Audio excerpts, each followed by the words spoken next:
फजर की नमाज के बाद मैं एक दिन गुजर रहा था, एक घर के सामने काफी लोग खड़े थे। मैंने पूछा क्या हुआ, तो कहने लगे कि फौतगी हो गई। तो मैंने कहा कि उनका कोई बेटा नजर नहीं आ रहा। कहा तीनों बेटे तबलीग पे गए हुए हैं। मैंने कहा अच्छा, माँ की फिर अचानक तबीयत खराब हुई होगी, कोई हार्ट का मसला बन गया। कहा नहीं, माँ फालिज में मुब्तला थी। मैंने कहा फिर तो बहुत ज्यादती है कि माँ फालिज में मुब्तला और तीनों बेटे तबलीग पे गए। माँ को जरूरत है, बेटा जाके पीर के दरबार पे बैठा है, गौसे आजम भी हैं तो फैज नहीं मिलेगा। पहला मुर्शिद माँ है। मैं बार्सिलोना के एयरपोर्ट पे था, तो वहां कोई अपना हम जुबान मिल जाए बैरूनी दुनिया में तो बड़ा अच्छा लगता है। तो मुझे लगा कि साथ वाले बेंच पे कोई माँ बोली बोल रहा है, तो वो इंडियन पंजाब के लोग थे। कहा कि ये हमारा दोस्त है, इसको हम अलविदा करने आए। तो मैंने पूछा कितने अरसे बाद जा रहे हो, तो वो कहने लगा 27 साल 3 माह बाद। तो मुझे दिलचस्पी पैदा हुई, तो मैंने कहा कि इतना अरसा। कहा कि बस वो आया था और ऐसा उलझा, कागजात का मसला बन गया, तो अब अल्लाह ने बेहतरी किया तो अब जा रहा हूं। जब आया था उन फवाने शबाब था और अब तो बुढ़ापा उतर रहा है। और बड़े हसरत भरे अंदाज में कहने लगा पता नहीं मेरे घर वाले अब मुझे पहचानते भी हैं या कि नहीं। 27 साल 3 माह बाद जा रहा हूं, पता नहीं मेरे घर वाले अब मुझे पहचानते भी हैं या नहीं।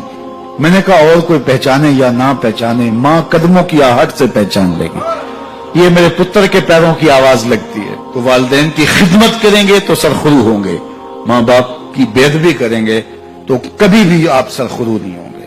तो वालिदैन की रिजा को अल्लाह की रिजा समझो। रिजाउल्लाह फी रिजाउल वालिद व सखतुल्लाह फी सखतिल वालिद। वालिदैन की रिजा में अल्लाह की रिजा छुपी है और वालिदैन की नाराजगी में अल्लाह की नाराजगी छुपी है। ये तुम्हारे लिए दीन है। नवाफिल पढ़े जा रहे हैं, लेकिन माँ बाप को जरूरत है तो उनकी खिदमत नहीं कर रहे। अल्लाह को वो नवाफिल कबूल नहीं है। माँ के कदम दबाओ, बाप के पांव चूमो, तो तुम्हारे नवाफिलों से बेहतर तुम्हें जब वो दुआ देंगे, अल्लाह अपनी रहमतें तुम्हारे ऊपर नाज़िल कर देगा। तो उनकी खिदमत करो। एक शख्स जहाद का इज़्न लेने के लिए हुजूर की खिदमत में आया, हुजूर मैं जिहाद पे जाना चाहता हूँ। कितनी बड़ी बात है, छठा रुकन है इस्लाम का। लेकिन आका करीम क्या बोलते हैं, अहय्युन वालिदा का, क्या तेरे वालिदैन जिंदा हैं? काला नाम, का जी हुजूर जिंदा है। काला फफी है मा फजाहिद, कहा जा उनकी खिदमत कर, यही तेरा जिहाद है।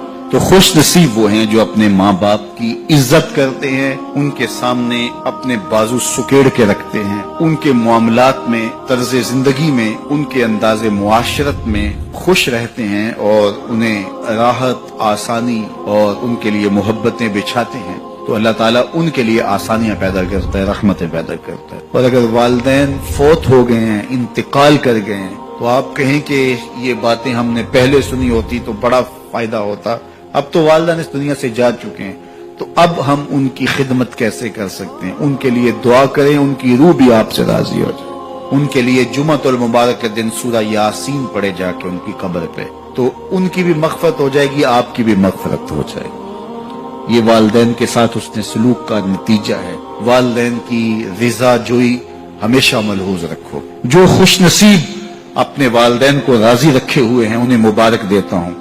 और अगर बदकिस्मती से मेरे सुनने वालों, दोस्तों में, पीर भाइयों में, मिलने वालों में किसी के माँ बाप नाराज हैं, तो वो देर न करे, बहुत जल्द उनको राजी कर ले। उनकी रिजा तुम्हें दुनिया आखिरत की सरखुरियां और कामयाबियां नसीब करेगी। वो शख्स अपने वालिदैन के लिए रोजाना मग़फ़िरत की दुआ करे। वालिदैन जिंदा हों तब भी, फौत हो गए हों तब भी, इसमें कभी भी नागा न करे। सारी जिंदगी उसके रिस्क में बेबरकती नहीं आ सकती।